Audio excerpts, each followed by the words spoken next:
Bonjour à tous, alors dans cette vidéo on va s'intéresser à la guerre d'Espagne, qui est également appelée la guerre civile espagnole, c'est-à-dire le conflit qui durera du 17 juillet 1936 au 1er avril 1939, et qui opposa les républicains aux nationalistes menés par le général Franco. Alors nous, ce qui va particulièrement nous intéresser, c'est la manière dont les pays européens, ou plus généralement les pays du globe, sont intervenus ou ne sont pas intervenus dans ce conflit. Alors, les deux premiers pays que l'on va étudier, c'est la France et le Royaume-Uni. La France menée par Léon Blum et le Royaume-Uni par Neville Chamberlain. Et ce sont deux pays qui ont choisi d'adopter une politique de non-intervention. Donc il y a même eu un pacte de non-intervention qui a été signé par la plupart des pays européens. Et la logique c'était de ne pas s'insérer dans ce conflit, de ne pas apporter une aide militaire et finalement de laisser les Espagnols eux-mêmes régler ce conflit entre républicains et nationalistes. Alors cependant, pour noter une petite information, on peut noter que la France et le Royaume-Uni apportent leur soutien aux républicains en envoyant en secret des armes. Ensuite, du côté italien, le gouvernement italien se place complètement du côté nationaliste. On voit vraiment une aide militaire qui est très massive. Dès les débuts, ils envoient 700 avions, 950 chars et au niveau des troupes, ils envoient 50 000 hommes. Donc c'est vraiment une aide qui est très importante et qui est très marquée. Les Italiens n'hésitent donc pas à participer à ce conflit.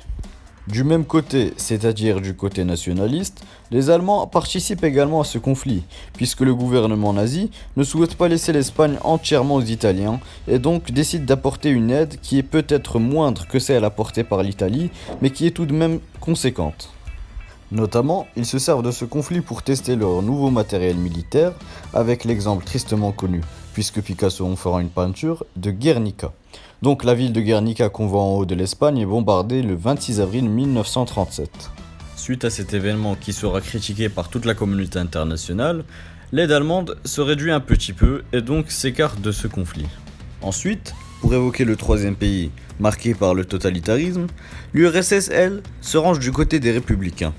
Donc en accord avec sa politique d'extrême gauche, mais simplement, elle apporte une aide qui est très timide, qui est très légère, c'est-à-dire concrètement qu'il y a eu peu d'armes et peu de troupes qui sont envoyées. Eh bien, elle sera critiquée précisément par les communistes, dans le sens où l'URSS aurait davantage pu soutenir l'extrême gauche en Espagne. En effet, l'URSS est vraiment une très grande puissance militaire. Il y a environ 6100 avions, 330 tanks et 1000 canons qui sont envoyés, et au niveau des troupes, seulement 2000 hommes. Donc par rapport à la puissance de l'URSS, ce n'est pas une aide qui est très importante. Ensuite, dans les autres aides apportées aux républicains, on peut également compter les brigades internationales. C'est des troupes qui viennent du monde entier, et on compte qu'il y a environ 40 000 étrangers venus de 53 pays différents qui ont apporté leur soutien aux républicains durant ce conflit. Enfin, parmi les pays un peu plus mineurs qui ont apporté leur soutien, on peut noter le Mexique qui se range du côté des républicains, et le Portugal qui se range du côté des nationalistes. Ensuite, on peut encore trouver d'autres aides, mais ces dernières restent un peu moins importantes. Voilà, on en a terminé avec cette présentation des différents soutiens qui ont été apportés durant la guerre d'Espagne.